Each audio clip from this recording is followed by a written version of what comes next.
Today's text is from 1 Samuel chapter 15, verses 34 to 16 to 13. Then Samuel went to Ramah, and Saul went up to his house in Gibeah of Saul. Samuel did not see Saul again until the day of his death. But Samuel grieved over Saul.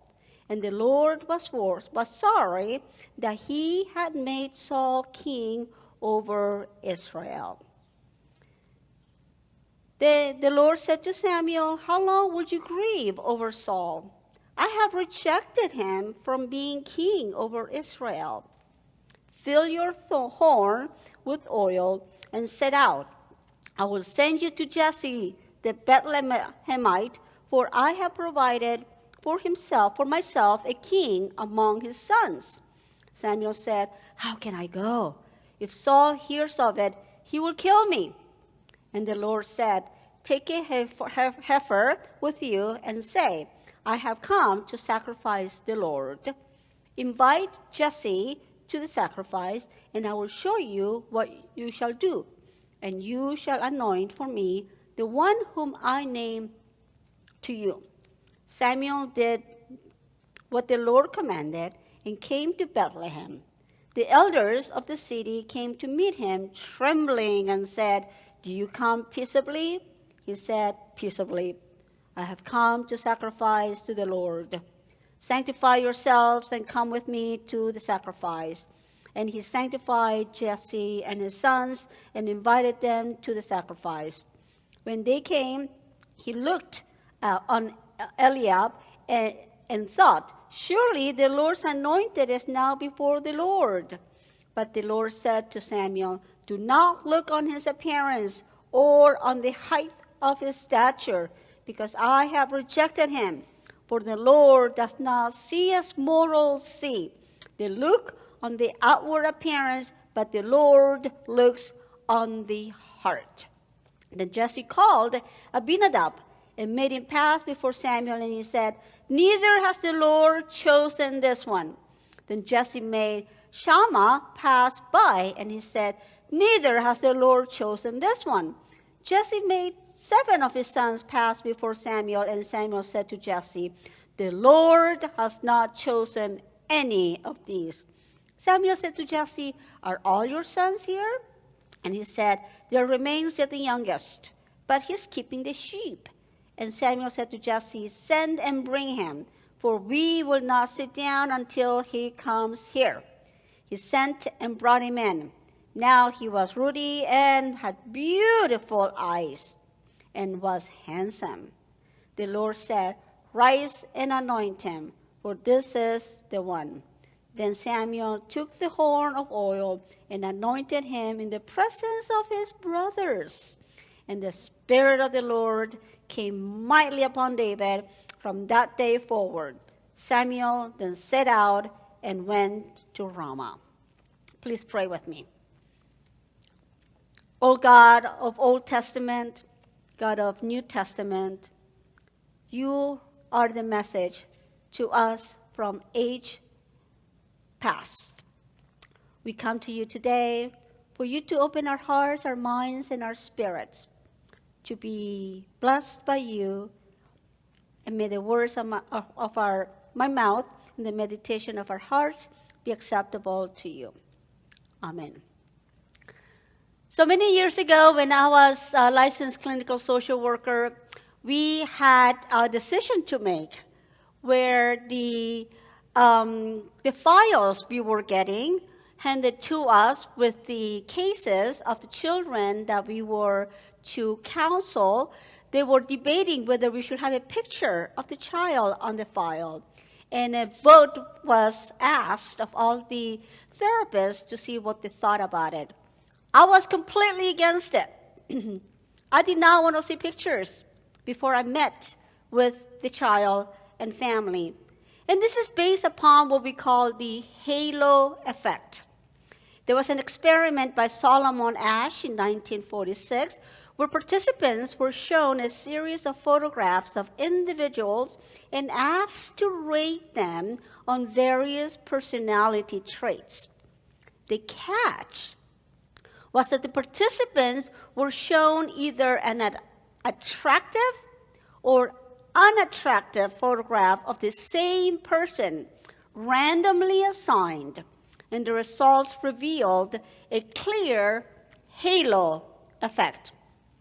Participants consistently rated the individuals in their attractive photographs as having more positive personality traits than those in their unattractive photographs. They attributed qualities such as intelligence, kindness, and social skills to attractive individuals while assigning less favorably traits to those who were unattractive, considered unattractive. This experiment demonstrated how the initial impression of physical attractiveness influenced participants' perception of other unrelated qualities, showing how the halo effect shapes our judgment in evaluating others. And this is one of the reasons I voted to not have pictures of the children when the cases were assigned to us. We did not want to have the picture shadow our perception of the children and create preconceived notions of them. It seems that this halo effect is not a modern phenomenon. It has existed among humans for a long time. We see this reflected in the selection of the next king of Israel in 1 Samuel. In the first part of chapter 15, we find Saul being anointed as king. And Saul was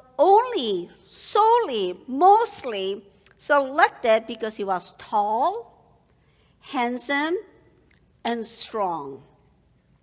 He had all the qualities that would have made him fit the bill of the halo effect.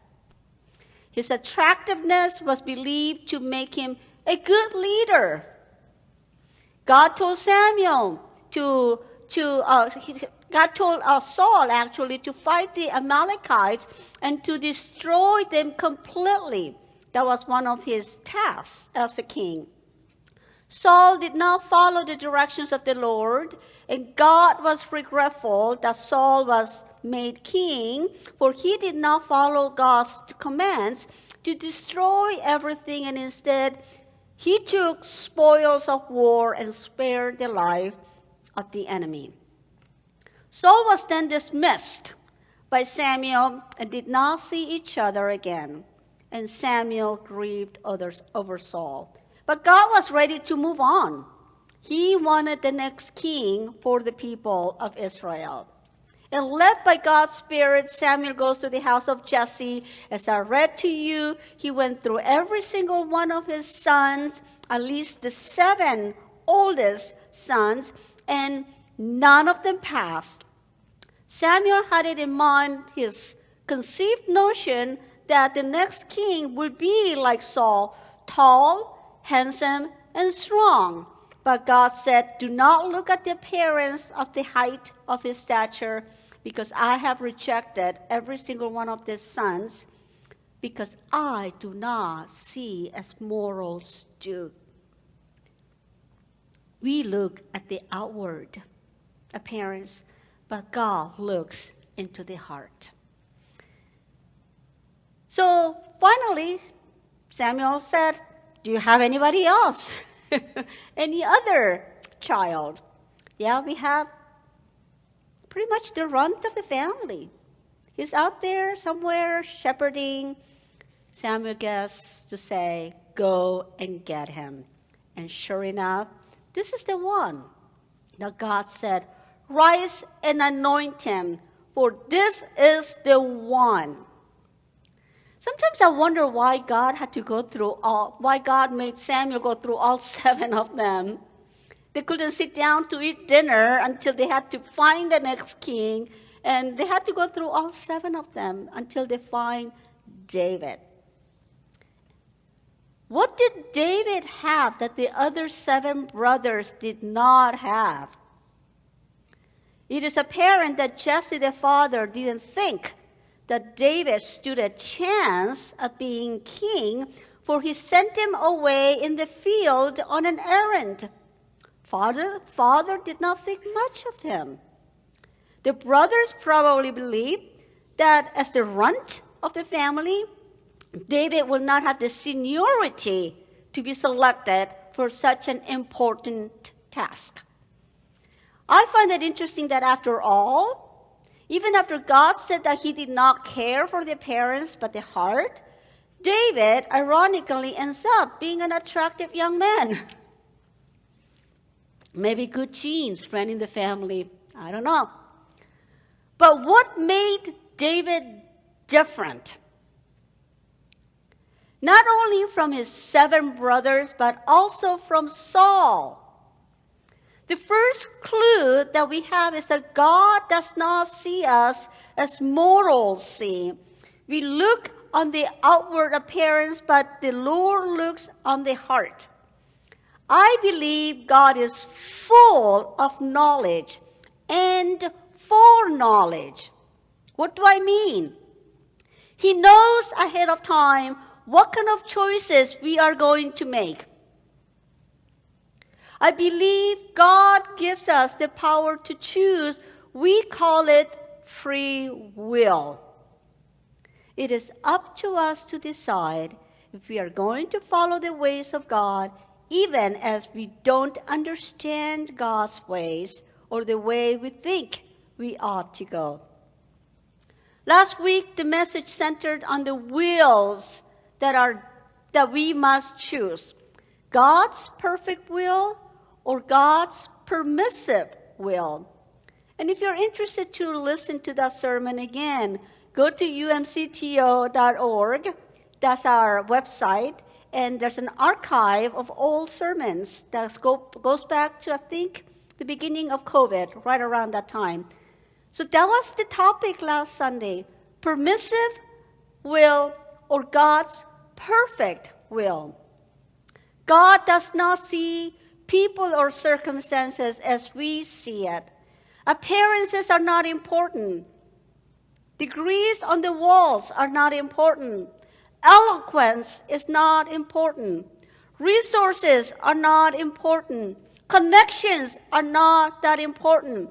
He doesn't see as mortals see, but the all-knowing God knows how we are going to be led by the heart. In God's permissive will, we see that Saul will be a flawed king who did not have it in his heart to listen to God and obey God above all else. But God allowed it to happen. That is the permissive will. Jesse, the father, thought that his eldest 7 sons were competent enough to find God's favor. The people of Israel felt that Saul was competent enough to be the next king because of his attractiveness. God saw it differently. God knew that David's godly heart will make him a servant king. Not just a king for himself and the people, but God's king who will be a servant for the good of the nation. Was David infallible and perfect? By far, he was not perfect. He had his faults. He made his mistakes. He committed sins and destroyed the lives of innocent people. Yet, he had the heart to listen to God. A heart of humility and an ability to own up to his mistakes and ask for forgiveness. His heart relied on God and God alone. Psalm 17, verse 8 says, David asking God, quote, "Keep me as the apple of thine eye. Hide me under the shadow of thy wings." Find favor in me, dear God. That's what he's saying. Keep me as the apple of thine eye. And yeah, I goof. I make mistakes, terrible mistakes. I kill people. I had an affair with a woman. A son was born and the son died. This is all in Psalm 51. Go home and read it. It's one of my favorite verses of how weak and fragile we can be, but how God is so powerful that when we come without asking for forgiveness, God overlooks everything. Remember, Psalm 50, what did I say? Psalm 51. Psalm 51. I'm not going to go through the whole thing. David did not have much going for him. There was no reason for him to be chosen by God except for his own heart.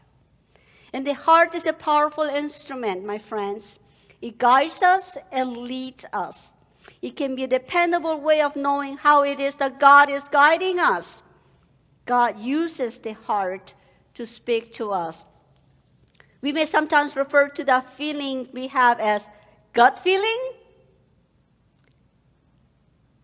A feeling that I think the heart can talk to us, that God uses it. How often are the times when I have ignored God speaking to me in my heart? Those are the times when I get in trouble.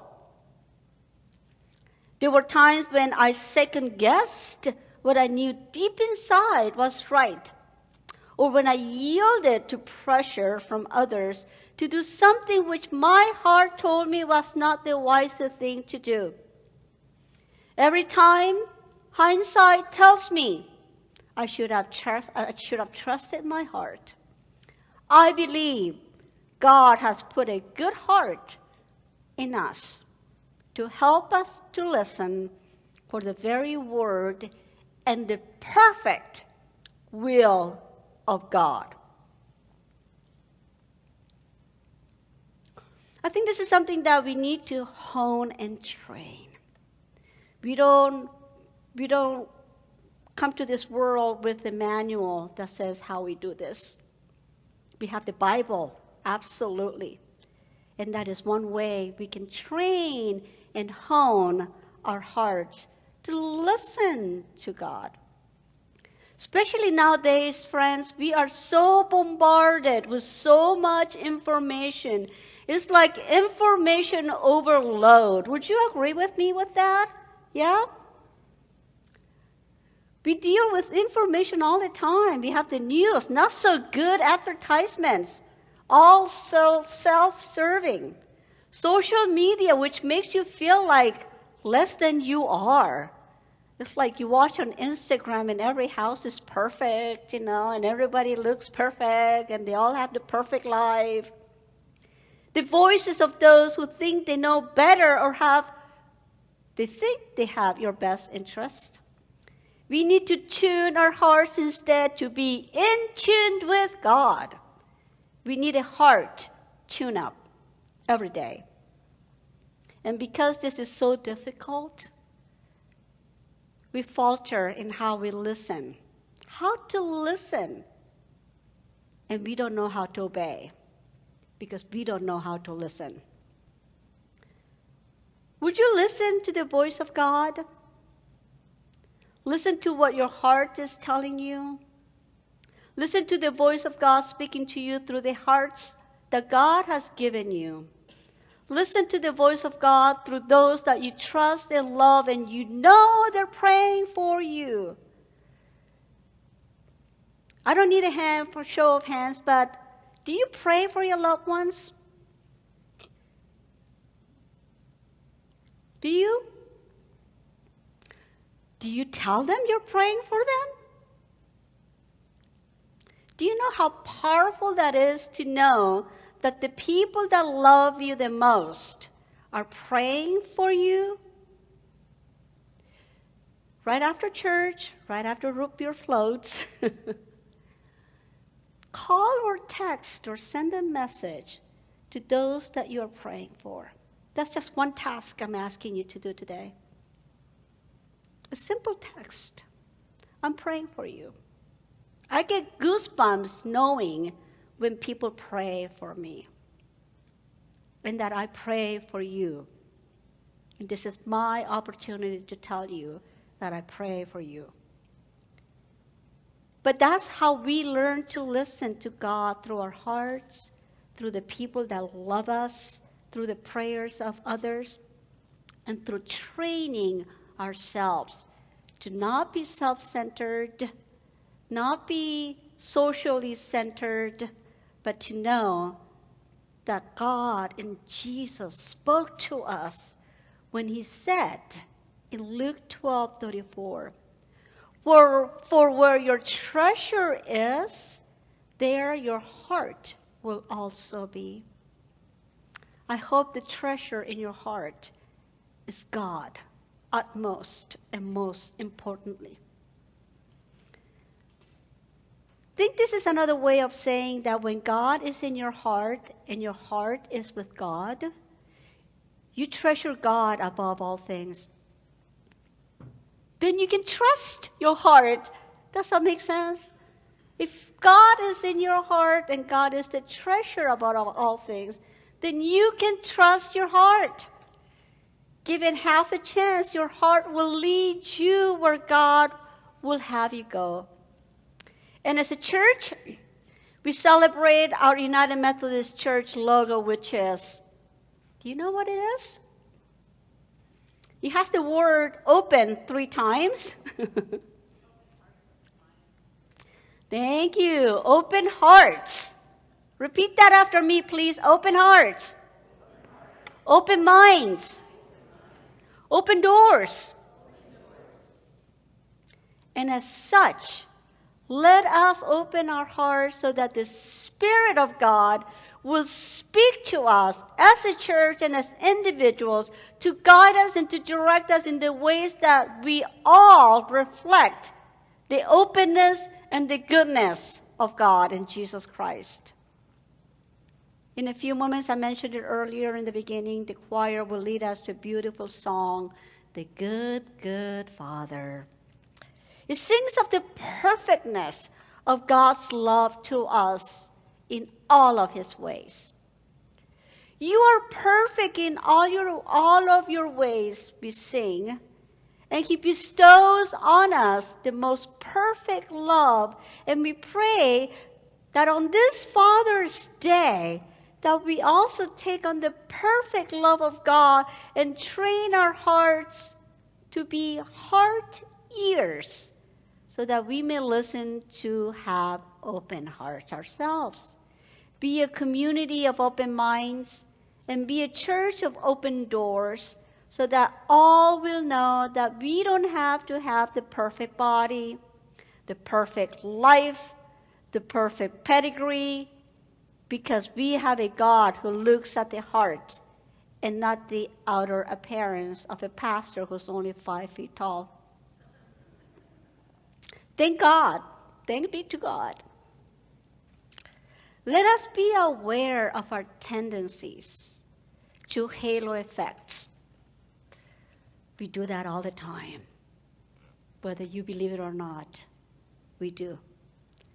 Let us be careful that the tendency to look at others based on what are considered attractive.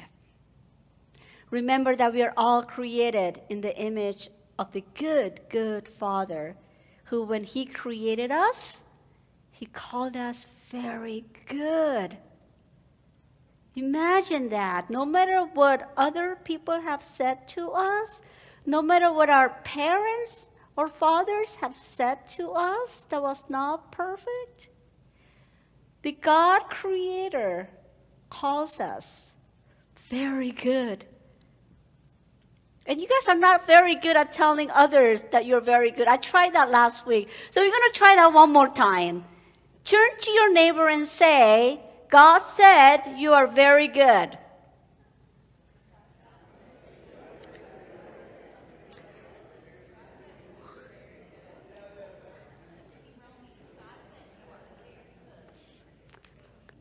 Well, I guess you practiced during the week, huh? Much better. God said you are very good, friends.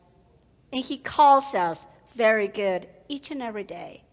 So wake up every morning, remind yourself that you are the very beloved child of God. And when you look at others, don't look at them like mortals do, but as beloved children of God. For with God, it's a matter of heart. Amen.